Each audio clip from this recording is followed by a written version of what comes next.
उत्तराखंड के माउंटेन्स जितने ज़्यादा सुंदर दिखते हैं उतने ही ज़्यादा मिस्टीरियस भी है। यहाँ के बड़े बुजुर्ग कहते हैं कि इन पहाड़ों में सिर्फ इंसान और परिंदे नहीं बसते, बल्कि कुछ ऐसा भी है जिसे ना पूरी तरीके से हवा कहा जा सकता है और ना ही मिट्टी।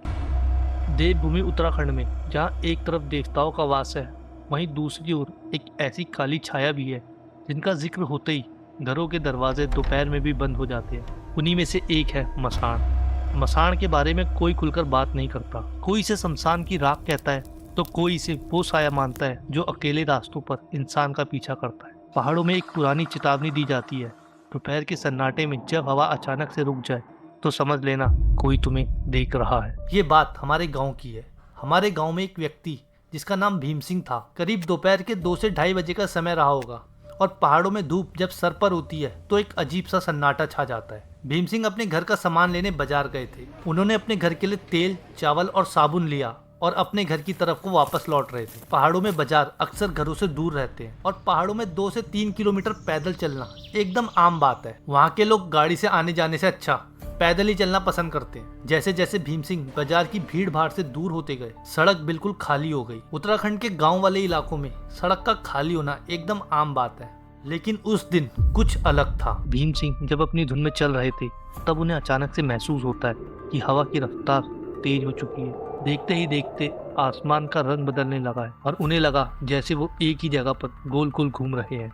जो पत्थर वो पीछे छोड़ चुके थे वही पत्थर उनके सामने था। रास्ता जैसे खत्म होने का नाम नहीं ले रहा था, मानो जैसे कोई अदृश्य शक्ति रास्ते को लंबा खींच रही हो। तभी उन्हें अपने पीछे किसी औरत के होने का एहसास होता है। भीम सिंह बचपन से ही पहाड़ों में रहे थे तो उन्होंने पीछे मुड़कर नहीं देखा। पहाड़ों में कहा जाता है कि अगर पीछे से तुम्हें कोई पुकारे तो जब तक तुम उसका चेहरा ना देख लो तब तक उसे पलटकर जवाब मत दो। आवाज आई। थोड़ी देर बाद सन्नाटे को चीरती हुई एक आवाज आई।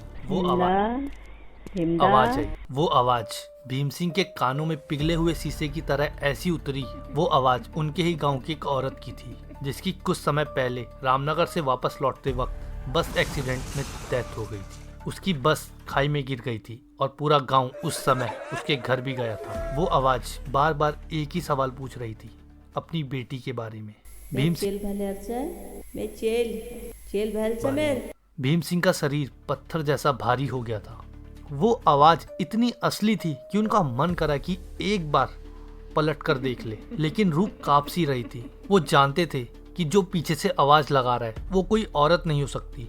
ये तो मसान का एक खेल है जो कि दुख और मोह का मुखौटा पहनकर अपना शिकार ढूंढ रहा था। डर के मारे भीम सिंह बेहोश होकर गिर पड़े। काफी देर बाद पास के कुछ गांव के लोग वहां से गुजर रहे थे तो उन्होंने भीम सिंह को बेहोशी की हालत में उसके घर पहुंचाया। करीब आधे घंटे बाद जब भीम सिंह को होश आया तो उनकी आंखों में वो खौफ था जैसे उन्होंने कुछ ऐसी चीज देख ली हो जिसकी उन्होंने कभी कल्पना भी नहीं की थी।